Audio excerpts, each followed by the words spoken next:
thank you. And I want to introduce you to Ms. Lori Costantino-Brown, President and CEO of Google.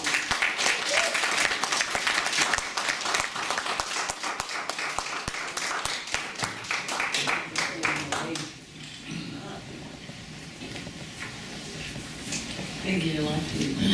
Thank you, Yolanda. That was a beautiful introduction. I'm going to share with you a little bit today about my source of inspiration and a little bit of our history. In this past year, I've been working on a book with Craig Marlette. He's been doing the writing, and we've been working together to write the sequel to Holes in Time and finish the second half of the story of my father's life. And so going back to the beginning and going back to the roots of our organization, I had the privilege of being there for almost all of it.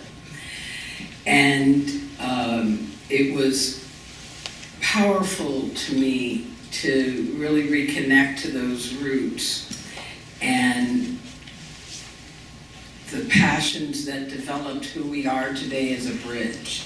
So I want to share a little bit of that with you. I know so many of you in the room never got a chance to meet Bishop Frank. He died in 2006. And so most of you that came on after that didn't have a chance. A few of you, like Cecilia and others that had been with the company for a while, had the opportunity to meet him. And those that did meet him understand why it's so important to know who he is and how he's reflected in this company. Let me start with a question. How many people have actually read Holes in Time? Okay, so a few of you have. I brought some of them. The new book that we're working on is not printed yet. It's finished, but it's not printed. And we'll be sending those out pretty soon. But I brought some of these books, and I challenge you to pick one up and read it. It will tell you a very interesting story about an inmate. And when you're reading this book, knowing how it ends, I think you'll be pretty fascinated to realize that you're a part of that, in that story. So I want to share that, but before I get started in on that, I wanted to share something.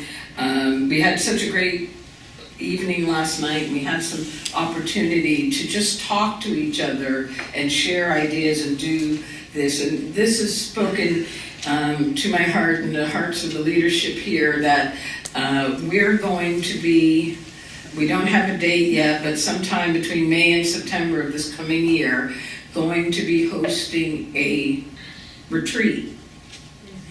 And you and your families will be invited to come, and basically, for a lack of a better thing, we call it a wellness retreat, because we will be talking a lot about our own wellness and keeping well and doing that. But we're also going to have an opportunity to really bond as a family. We're going to have some fun. It's going to be on the beach. It's going to be a great weekend. A couple of you were here when we did it the last time, and it was great fun. And we feel like it's time to have a little family vacation. So keep posted on that. When we kind of get all the details of the where and when, we'll let you all know. More than enough time to plan ahead for that. So, Holes in Time, Frank Costantino. Let's go to the first slide here. Okay.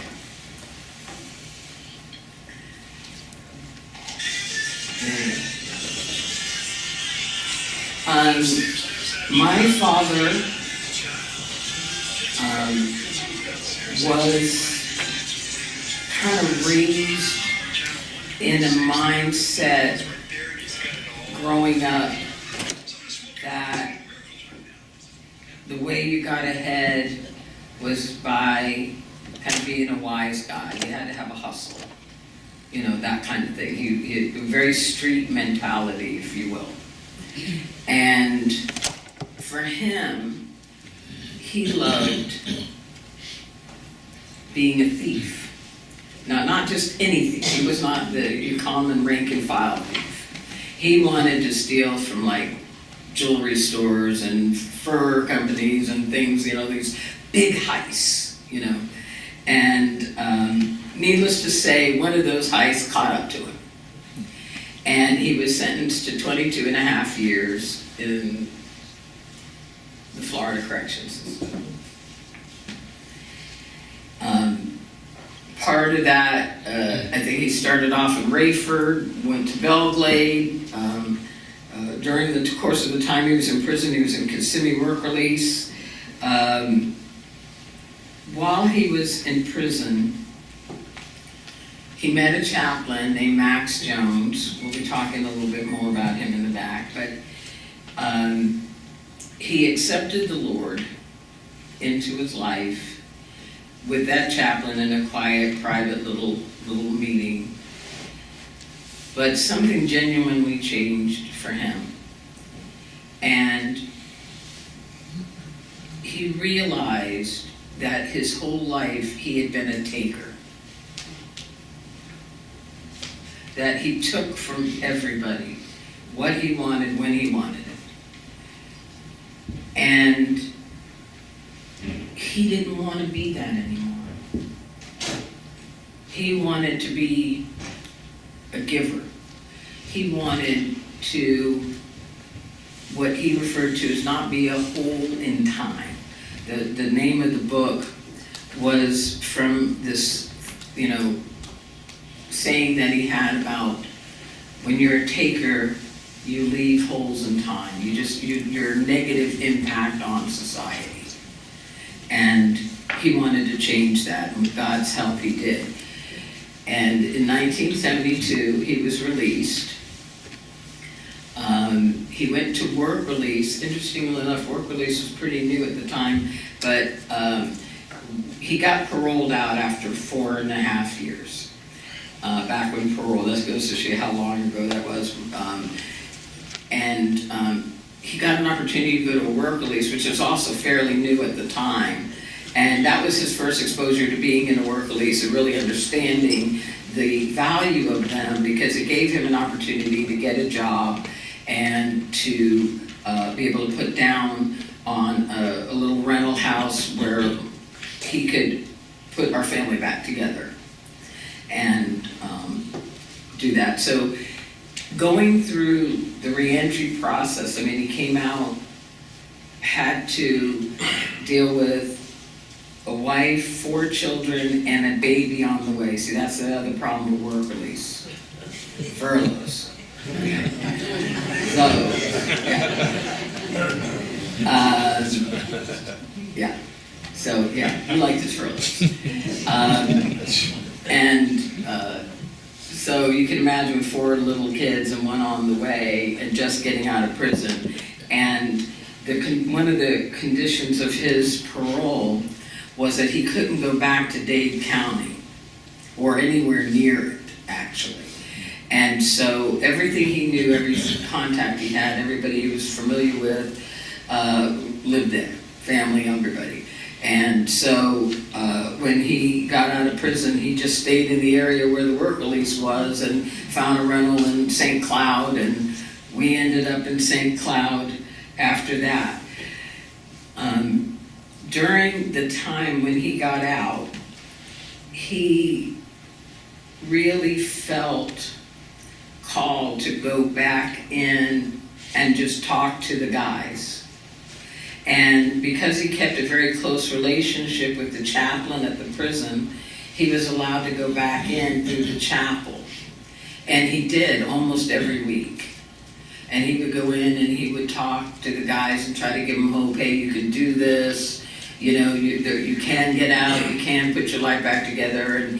And so for probably a couple of years, he did that as a part-time thing, where he would go on weekends, work during the week, go on weekends and he started traveling to other prisons. During that time, the book Wholesome Time was written and distributed nationally into the prison system through the Chaplains Network of International Prison Ministry. They also printed a copy of my mother's book as well, so there's one of those. I didn't bring it today, but my mom also wrote a book about being the family of incarcerated. The book kind of jettisoned him into a lot of speaking, and he got a lot of requests to do prison ministry, evangelical kind of work. And so in 1976, he went full-time into ministry, and Christian Prison Ministries was born. So the initial idea of it was actually an evangelical outreach kind of thing. You can imagine, we moved into Osceola County in '72. Disney was just opening. Orlando was virtually like a non-existent. Actually, it was known more for the naval base it had. That was actually how people knew Orlando for the long time. We had a big Navy base. So you can imagine somebody kind of coming out and doing these things and speaking like this attract attention. And we got a lot of positive attention in the newspapers. And of course, as more and more of that happened, he got more and more requests to speak at churches and do some stuff. Let's flip. Yeah. This was part of him as a younger guy. He was in the Navy. He got dishonorably discharged. He punched out an officer. But for a very short time in his 20s, he tried the WWE kind of thing. He actually did really well with it, but he found that robbing made more money and wasn't quite as hurtful. So he got arrested, mugshot. It was in a Coral Gables fur. It was a big thing. It was in the newspaper a long time. And Dade County was very happy to see my father carted off and put into Rayford. And so it made the local newspapers for a very long time.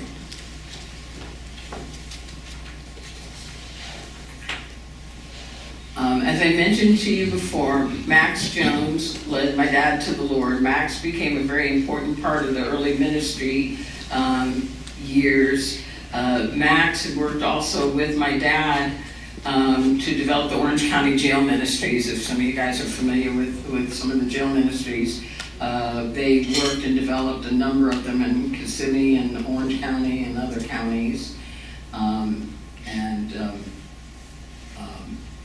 Max had worked as a chaplain up until the time he died, but he was very influential on the early years of the Bridges.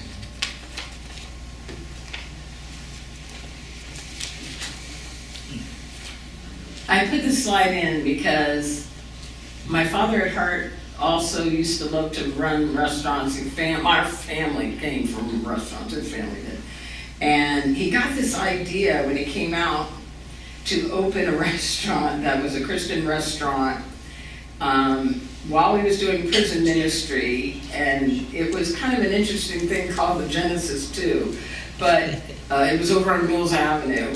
And it was known as much for its pizza as it was the fact that it was a Christian fellowship restaurant. And so he liked to do a lot of ministry through the restaurant and through that, but also this is when we started really seeing the need for aftercare. In '76, he was asked to be on an advisory council. This was a really big thing. He was still on parole. And he was appointed by the governor to sit on this advisory council on offender rehabilitation. So you can imagine in the 4 years that he'd been out, he had made such an impression with what he was doing in the ministry work and all, that it drew attention all the way in Tallahassee.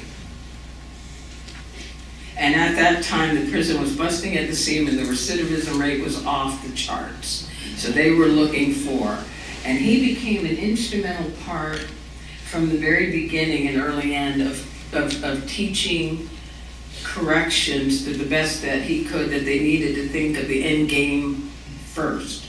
Think of plan when they get out, when they first get in, and work them on a release plan, kind of thing. And the corrections didn't even think in those kind of terms. His restoration rights were given back to him, and he was removed off of parole in '77. Again, a very big thing. They weren't doing a lot of that at the time. Again, in '77, that wasn't a big thing about giving inmates rights. That was actually something that really wasn't done very much at all. And so this was a real big deal for him to be recognized in this manner and released off of the 22 and a half years and also have his rights restored. In addition to that, my father felt a calling to be ordained. And he got ordained in the Episcopal Church. The bishop that ordained him, Bishop Falwell, was a kind of guy that really thought out of the box, because my dad was kind of a rough around the edges guy. And usually most priests, they have to go to school, and they go to seminary, and they're very, and my father did not fit that mold at all. And then tried to go to seminary, named it cemetery, and quit going. But he had such a passion for ministry, and the bishop saw that and waived a whole lot of things and let him become a deacon. And so he started off becoming a deacon, and during the course of that time, ended up ultimately becoming a bishop in the Episcopal Church. Right around that same time, Maximum Security was developed. Maximum Security was a film. It was a CBN special. At the time, CBN had a network. And they had heard about the prison ministry that was going on. And Dad talked them into filming in a Florida prison. I think it was Rayford they were filming here. And Pat Robertson, Ben Kinchlow, all of the film crew, everybody, they came in and they did this, they were talking to the guys and they did interviews. Jack Murphy was one of the ones that they interviewed. And the response to this special was huge. And it won a lot of awards, and it actually got published into a book. You see a picture of the book cover. And it launched Bridges into a different kind of phase of now representing, through this all, Pat Robertson asked my father to become CBN's prison ministry director, which he would do remotely from Orlando kind of thing, but they wanted that.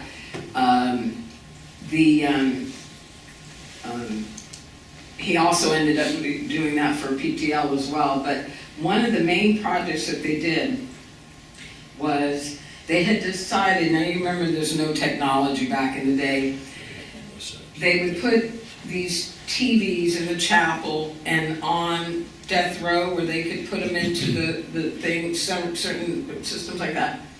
And there was this 3/4 inch at the time was the video. And they were put in the prison. And what we had at Bridges was a video library. And CBN, PTL, and a lot of the other ministers that had TV programs all donated their daily programming and all of this. It became part of our library, and we sent those into the prisons all over the country where they could get teachings, Christian teachings in the prison system. It was a really powerful thing. The prisons just ate it up, the chaplains ate it up, the guys loved it. Actually, what ended up ending the prison ministry, believe it or not, was technology. It cost a small fortune to put those machines in and all of that, and then they quit making the 3/4 inch tapes. They went to, digital started happening and all of this, and our equipment became obsolete everywhere across the nation. Then it was a matter of, do we go and put another technology in? And we started to do that in just, called beta. And then it got changed, and so anyway, the technology beat us. But while it was working, it was a very intricate part of what we did in the video ministry and part of what Bridges did. Cool. My father felt very, very strongly that he used to say a lot of times, there's enough inmates to go around. And he always felt like we, as an organization, needed to give to those that were doing like-minded projects, to treat them as if they were our own. And if that included training them, doing anything, whatever. And so this group called Coalition of Prison Evangelists was formed. And they were prison evangelisms or ministries or halfway houses from across the country would come together to just share best practices, knowledge, this kind of thing. And it was very, very important to my father, who founded this organization, to give and to, we never had or held any of our, even when we had centers, our manuals or anything that had any proprietary interest. If somebody wanted to come and train on our center, they came, we supported, we built bridges all over the country through ministries. I was one of the ones personally in charge of, they're in California, they're in Nevada, they're all over the place. Because we worked with these groups of ministers that were doing things like we were in their states, and they wanted to do aftercare too, and they didn't know how. And so we taught them how. And so COPE was a very, very big, important part of the earlier years and our connection into networks. And I still feel very, very strongly about this. Now, a lot of these prison ministers have come and gone, and there's new ones there, but even when we're dealing with other substance abuse providers or other correctional providers, I don't see that like competition. It's like if they need help, when we were doing a lot of projects and we were developing them and we were a little ahead of the game on some things, and then other vendors bid and won some of those same things, I said to the team, you go over there and train them. Because this is about all of us succeeding. Not you're better than me and we're better than you as an organization. We all sink and swim together. And I learned that from my dad in that experience, and have continued to keep that mindset in every area of where we are. We have continued to invest in our partners in the state, outside of the state, that are doing the exact same things we are. And that's COPE, and COPE is still in existence. This was one of the prison ministry events in the early days in particular. You could count on them being in a prison just about every Sunday if they were in a church, talking about being in the prisons. Go ahead and put on the next one. In 1980, now the bridge was open prior to, but it opened as an aftercare. It was really funny. My dad for a while kept, every time he would go in the prisons, the guys, would need a place to stay. Frank, can you help me? We're getting out. I don't have a job. I don't have a place to stay. At the time, parole was still around, and it was a condition of parole that you had all of those to even get out. And so while there were a lot of people kind of doing the evangelical work, there wasn't a whole lot of people, if any, really doing the reentry work. And that's when the burden really, really hit and the shift changed. And that shift went to an outreach called Bridges. And Bridges actually became a function of CPM. So you understand the mother to the bridge. And when we initially opened it, we took guys that were coming out of prison. And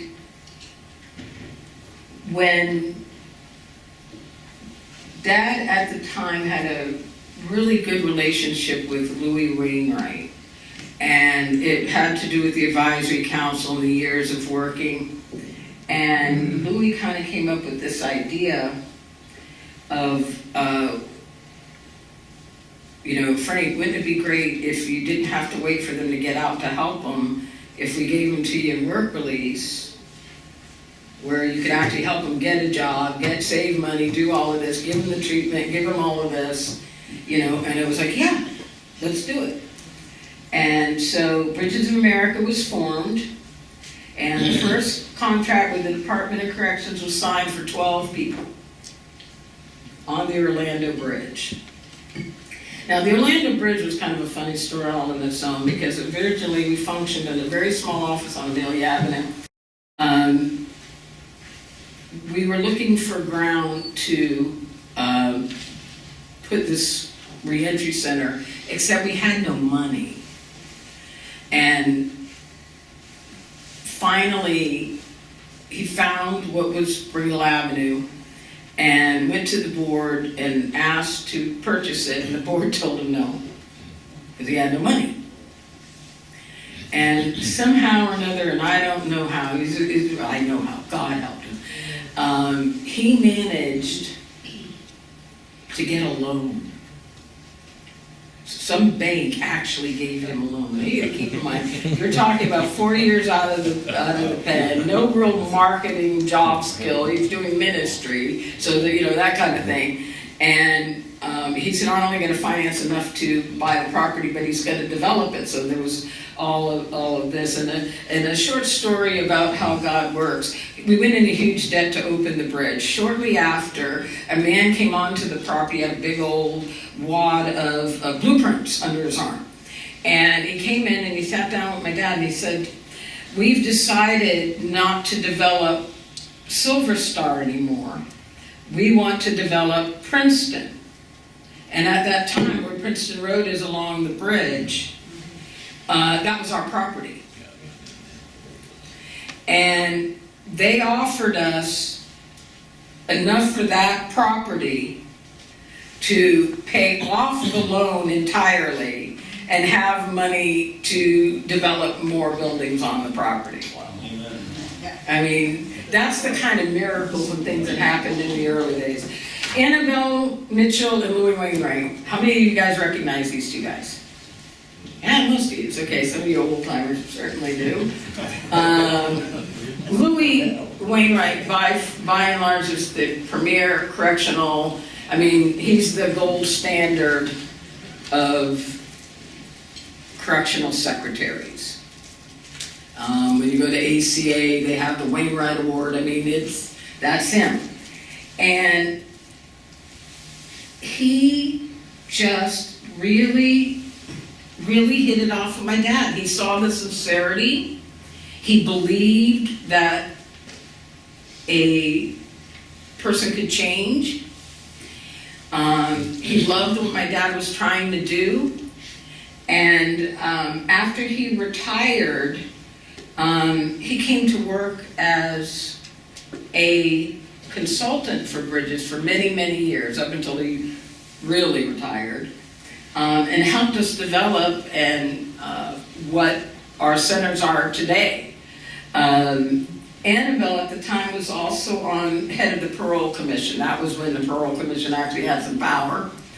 And she also had built a great relationship with my dad because she would send cases to my dad at the bridge, Frank, I've got somebody, we need to help this guy or whatever, or this girl or whatever. And Annabelle was in it. And again, she loved what we were doing and loved supporting it. And when she retired, she also came on as a consultant. Both of them were very, very instrumental in those first years developing our bridges. We had at the time several more bridges than we have now. A lot of that was directly as a result of our relationships with them.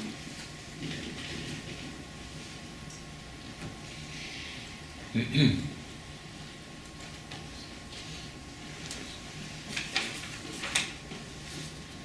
the next one I have.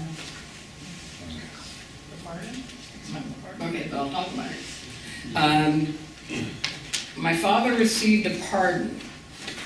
Oh, there it is, I'm sorry. In 1982 from Bob Graham. A full pardon.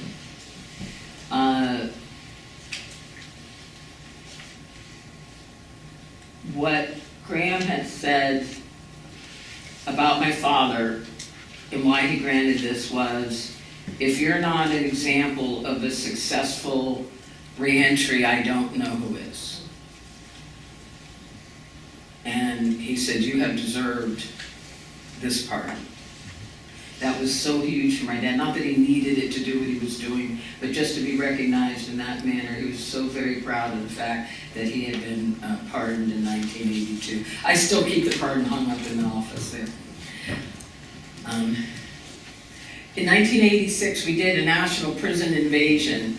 My father had gotten the idea, along with several of those prison ministers you met in Code, to try to do an evangelical weekend across the country in every prison on the same weekend.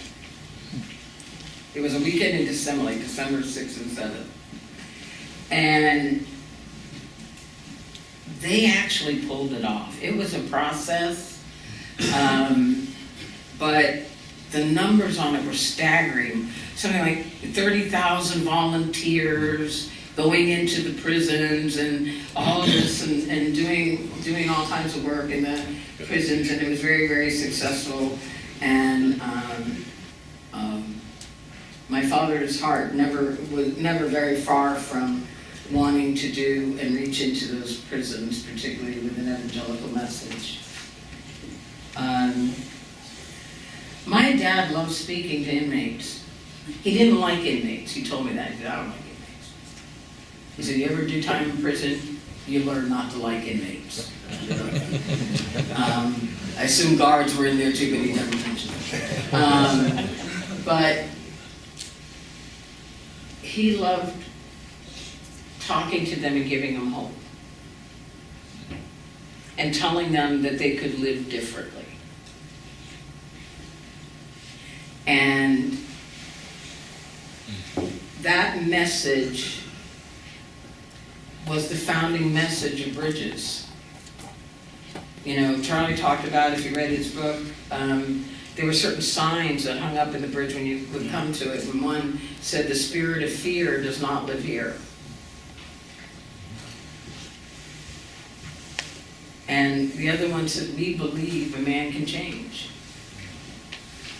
And that's the first thing they saw when they walked into the doors. That this was not another prison. This was a place where you could grow and you could change, and you will be respected, you will be treated properly, you will be asked your opinion and given input into your outcomes. I mean, totally different. He wanted a totally different experience for these guys. And I remember one time he was speaking at some political public meeting, and somebody asked the question of what makes bridges different. And he said, really, to sum it all up in the simple term, we care. The reason we exist is because we care.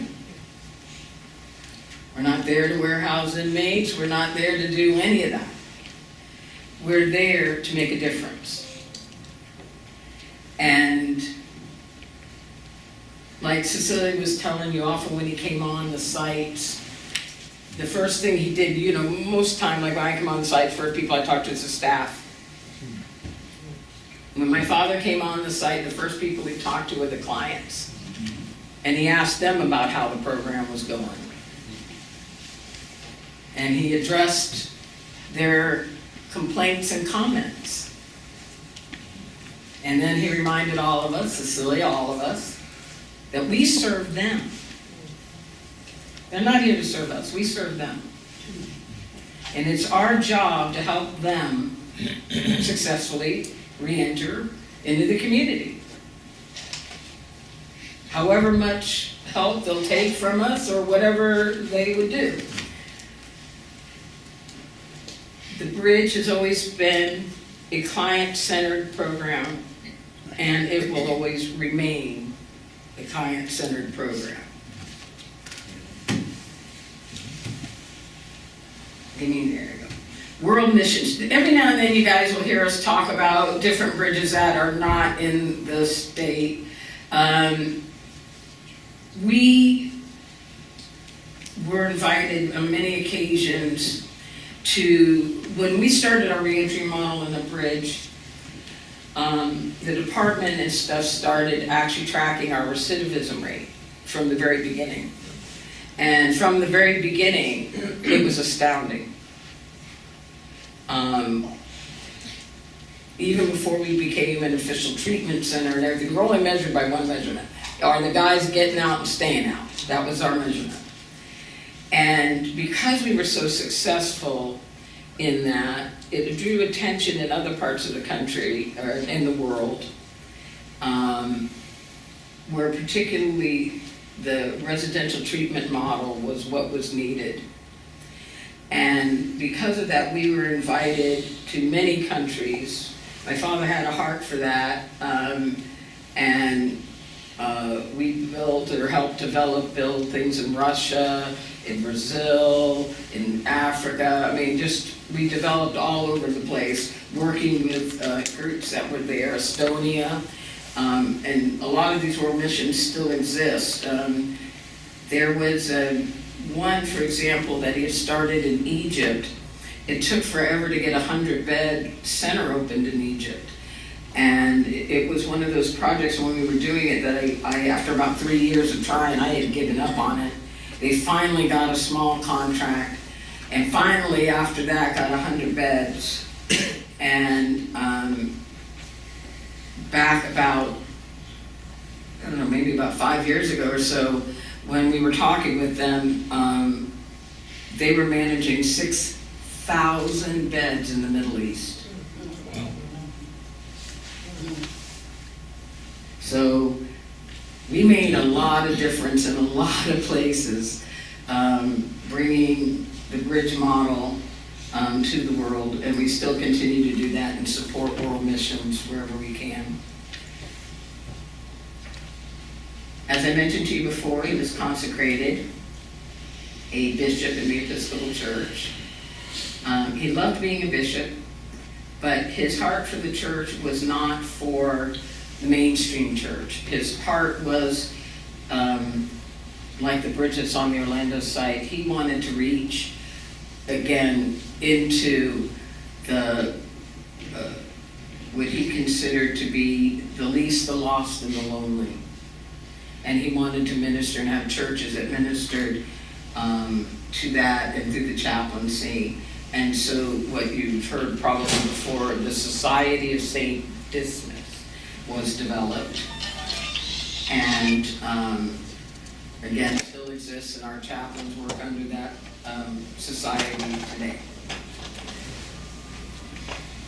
This was a 20-year anniversary picture, and I thought it was kind of neat, even though it's a cake, because it really gives you a snapshot of what we looked like at that time.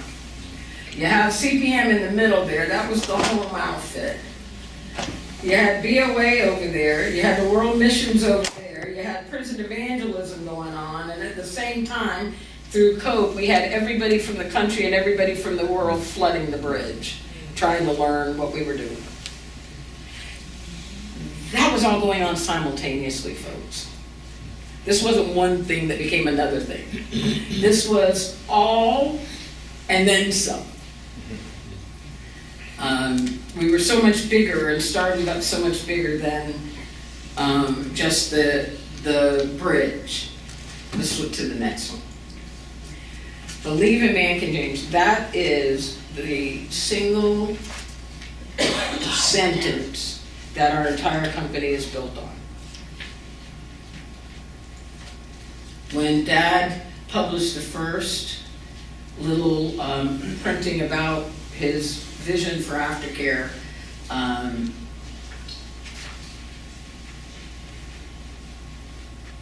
he called it Believe a Man Can Change. And that stayed with us that whole time. I pulled off a little bit, or Diana pulled off some of the stuff that's already printed up on the website. There's Frank. Let's go to the next one here.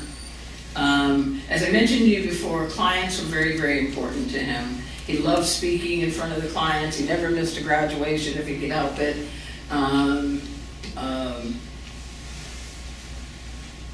Very, very client-centered. I want to talk about some of the staff and volunteers. And this is actually the reason I'm going through this whole exercise. First of all, you recognize the young Costantino-Brown over here? That's actually him with hair. If you can get a little closer to it, you can see he had a mustache and hair.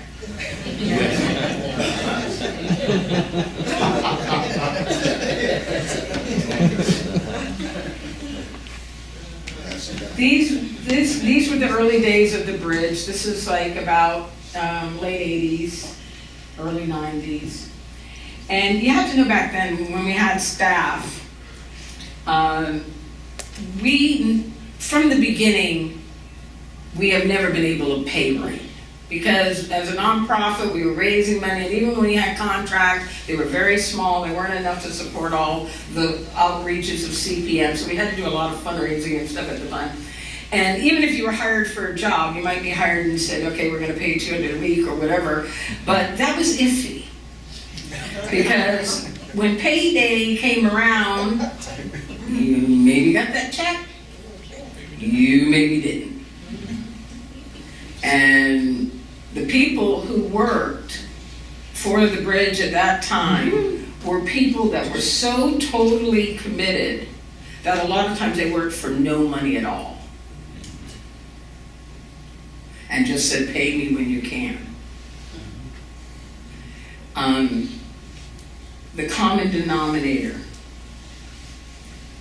is that they all loved the mission. They loved the men. They didn't do it because of Frank. They didn't do it because of me. They didn't do it for any other reason than they believed a man could change. And they felt called to be a part of that. And they worked under considerably worse circumstances. I mean, forget things like having insurance or any kind of benefit. There were no paid nothing. I mean, like I said, you showed up for work, you may not get paid anything. I mean, it was not about the job. It really, really wasn't. And really, the way you got the job was you basically had to be willing to do it. If you kind of showed up and said, hey, I can be your accountant, then yeah, okay, come on. It really was that kind of a thing. But the group that came together formed the very beginning of the Bridges. And this group of hardworking people, and some of the others that aren't pictured here, had such astronomical successes in what they did that they laid the groundwork for where you are today. Amen. They were not trained, they were not skilled, they did not have correctional backgrounds, most of them didn't even have treatment backgrounds. What they were people that was willing to do whatever it took, and they just loved and helped the men best they could within the program. It was a definite family thing. It was for sure a family time. Let's go to the next slide. Early board members, there's Grady Younger. Some of these board members have passed, and if you don't recognize, that's Jim Spence over there. He had more hair then too. Darker too, right? Yeah, darker, more hair, yeah. Ted Poitras has since passed on, but he was a very important early board member, as was Don Brown. Don Brown's still alive, but he's very ill, and he's not able to participate anymore. But up until about 2008, he was on the board of Bridges from the very first board. So these were just a few of the committed board members that, came in early on when we were just kind of a mess trying to figure things out, and stuck it out with us through all these years. And there's so many more. I could put a million slides up there, but anyway, let's go to the next one. The dining hall at the Bridge. That was an old picture. I just thought you guys would get a kick out of it if you recognized it. It's not the old dining hall. It is the old dormitory. Once upon a time there wasn't a dining hall, and that's what it looked like when we had that open center as a dining hall.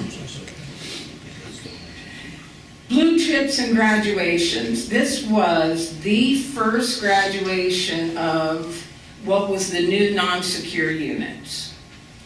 When we started doing court diversion, we were one of the first people to get the program online in multiple locations. And so we were the first ones to do a graduation. And again, you see a very young Charlie on the corner. That's me up there. And of course Frank, but my dad gave out a blue chip at these graduations. And what the blue chip represented is the poker chip. And the idea was that no matter where these guys were, no matter what happened in their future, they could cash in that blue chip and come back, no questions asked, and come back into the program. Whether they had money or not, it didn't matter. That was their golden ticket. That's how much this meant to him, that Bridges was a safe place. Bridges is the place I get help. Bridges is the place that cares about me.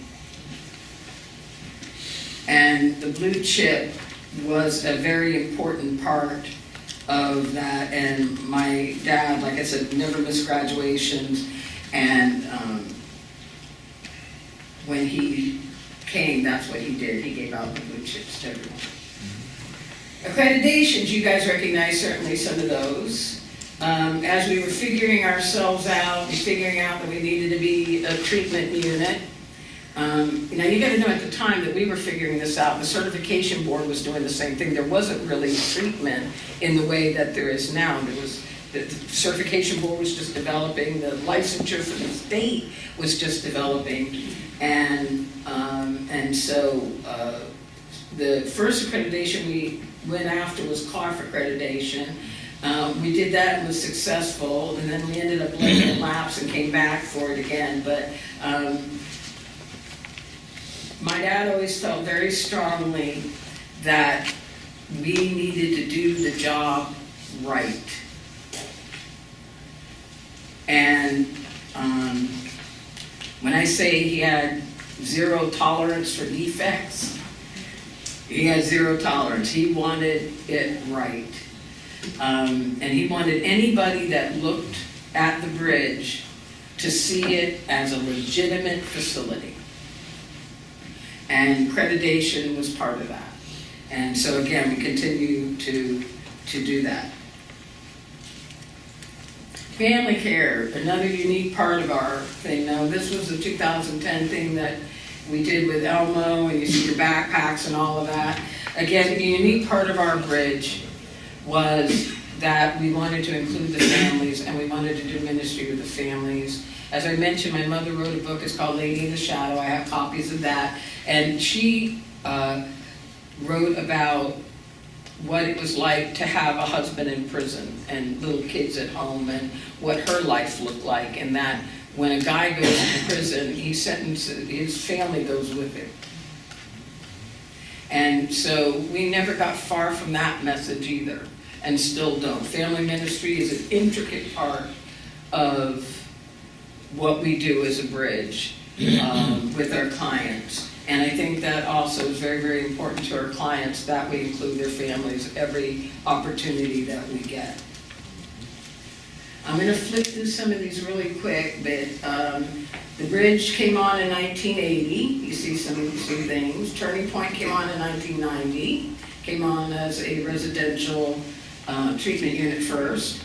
Bradenton and Broward came on in 2005. Those were our first two transition centers.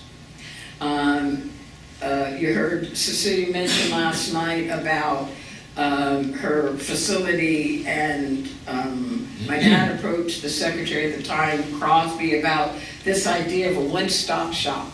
If we could get the guys before they go out and really invest in their education and this and that, and really all these barriers that they have, and get them well before they even step down in the work release. And at that time, that secretary bought that idea. And we developed the first prototype. It was so successful that it multiplied very quickly, very fast, until we got a secretary that decided that the program just wasn't necessary and shut them all down. Though it was an absolute best program the Department of Corrections ever had. And I still fight for that program. You gotta know, I still fight for the restoration of those programs.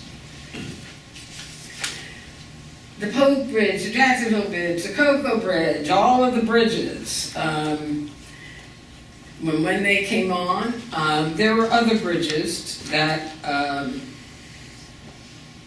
have come and gone through various contracts and things. These are the ones that have survived the years and make up our whole network. That's us. Okay. That's me. When I started in this organization, I had no desire whatsoever to work here. I was like 17, 18 years old. I was going to school, and I wanted to be a business major. And I wanted to go to work for some corporation and make a lot of money. And just, that was my vision and my plan. At the time the bridge was developing, and as I mentioned to you, there was no pay, no money for salaries. My dad recruited me. Now, if you knew my dad, you knew that when he recruited you, you were recruited. Yeah.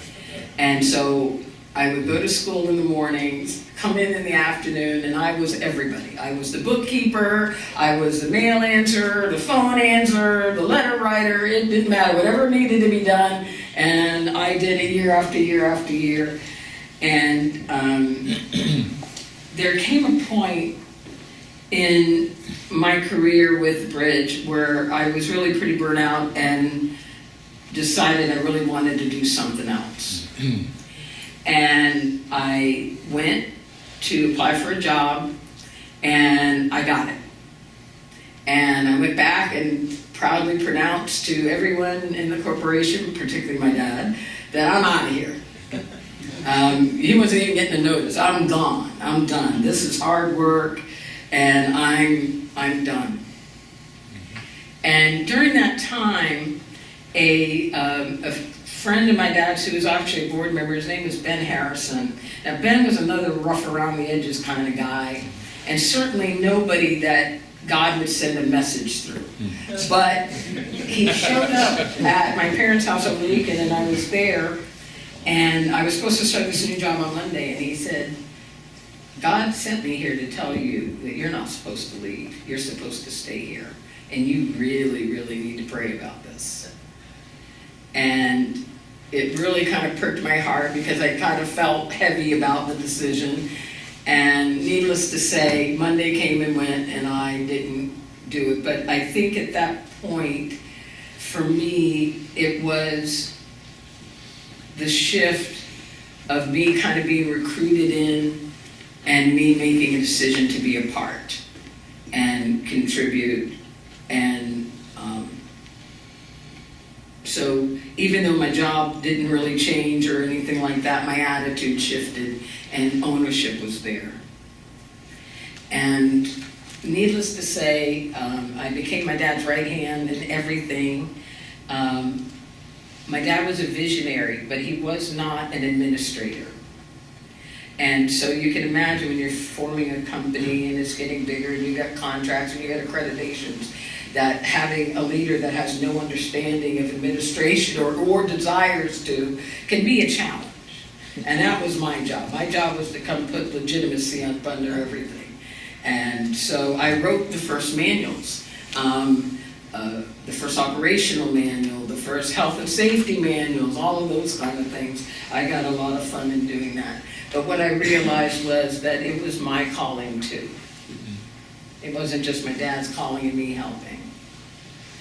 And so in 2006, when my dad passed on, I had been already pretty much running the Bridge part of that during that time because he was doing a lot of world stuff. I took over, I was voted by the board to be president of the company and officially took over in 2006 as president of the Bridges. But one of the things, my father died of cancer and he had an opportunity to talk to us, Charles and I, many times before he died. And what he knew more than anything, and he said was, I don't worry about the Bridge because you and Charlie are the Bridge. And what he meant was that it was so much a part of who we were that there was no separating it. We were the Bridge. There was no question where I was going to report the next day. And the vision, even though people have changed and things have changed, the vision still stays the same. That's our official mission statement. You've seen it before.